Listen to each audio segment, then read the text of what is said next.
Bonjour à tous, c'est Diabloman et je vous retrouve donc après mon déménagement, ça y est, c'est terminé, pour vous présenter deux produits en impression 3D qui ont été faits par Bfab Productions. Donc pour ceux qui connaissent, c'est un passionné d'airsoft qui, comme Alex Impression 3D, donc j'avais déjà fait une vidéo, modélise des pièces, donc un petit peu pour tout, mais plus particulièrement pour l'airsoft.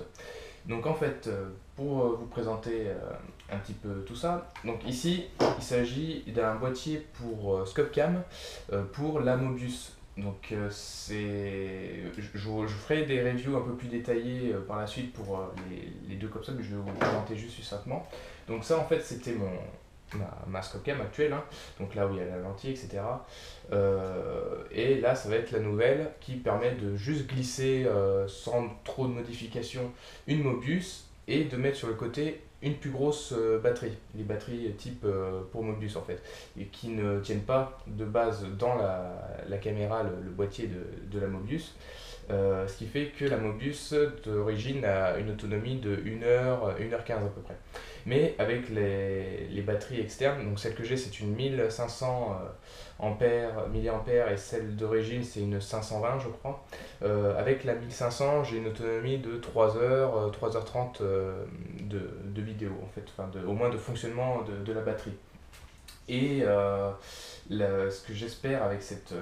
Donc voilà, pour vous présenter un peu plus près, c'est que je pourrais fixer ça beaucoup plus facilement parce que là, l'ancienne, c'est vraiment du bricolage fait à la va-vite et puis je suis pas très satisfait du centrage, donc on peut voir sur mes dernières vidéos avec la M4 que la visée n'est pas tout à fait sur le centre de l'objectif.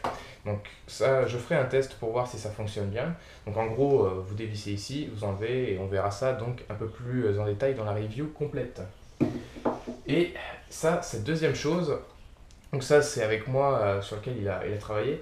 Alors pour ceux qui regardent les vidéos sur YouTube, vous connaissez peut-être, c'est en fait un support de GoPro qui permet d'être mis et clipsé sur une casquette. Donc c'est en fait Brain Exploder, donc un américain qui fait pas mal de ventes aussi de matériel en impression 3D pour tout ce qui va être les caméras GoPro et Mobius et exactement d'autres caméras qui peuvent faire également Scopecam.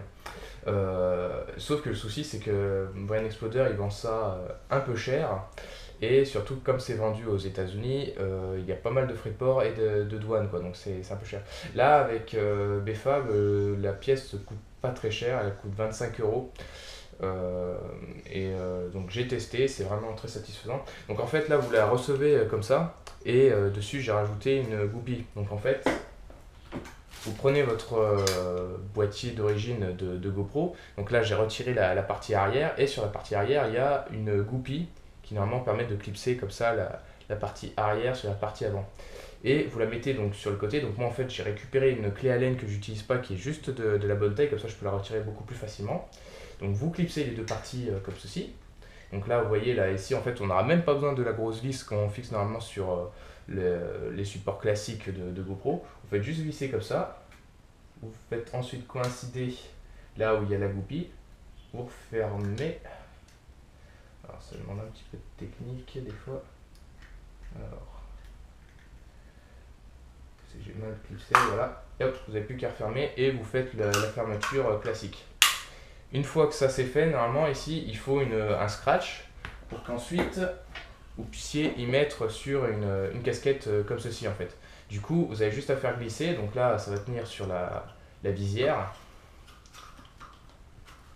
Hop, et du coup vous sécurisez après avec le scratch.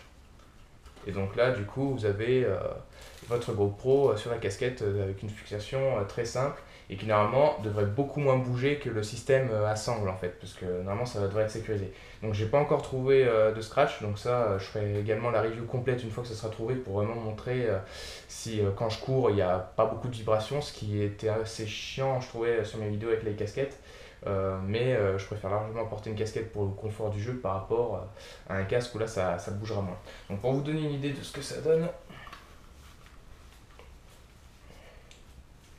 hop, voilà, donc après l'angle pour l'instant je sais pas s'il est bon, parce qu'il faudra voir vraiment quand il y aura le scratch, quand ça sera sécurisé, donc voilà, quand je me mets comme ça là, Donc là, en fait, le plus compliqué avec cette pièce, j'avais peur que c'était vraiment de la partie avant, est-ce que ça allait très bien coïncider sur cette pièce. Donc voilà, pour donner un ordre de prix, donc comme je disais, voilà, c'est 25 euros pour le support casquette. Et pour la Scopecam, c'est 35 euros. Alors pour ce qui est des frais de port, c'est pas très cher si vous prenez en point relais, ce que j'ai fait. Donc en gros, les deux produits ont été envoyés dans cette boîte et ça m'a coûté 5 euros en point relais. Donc je trouve que c'est un peu plus facile de faire par point relais, parce qu'en général quand vous mettez votre propre adresse ça va être plus cher. Et comme vous n'êtes pas à la maison, ça va être comme quoi il y a un avis de passage, vous allez devoir aller au bureau de poste, au final ça revient comme si c'était un point relais, c'est plus cher. Là au moins, vous savez, c'est envoyé par SMS ou par mail, comme quoi votre colis est arrivé au point relais, vous avez juste à aller le chercher. Donc voilà, pour une petite présentation rapide, moi maintenant je vais commencer à préparer tout ce qui va être les reviews complètes pour qu'on voit ça un peu plus dans le détail. Donc voilà, merci d'avoir regardé et à la prochaine pour les reviews complètes.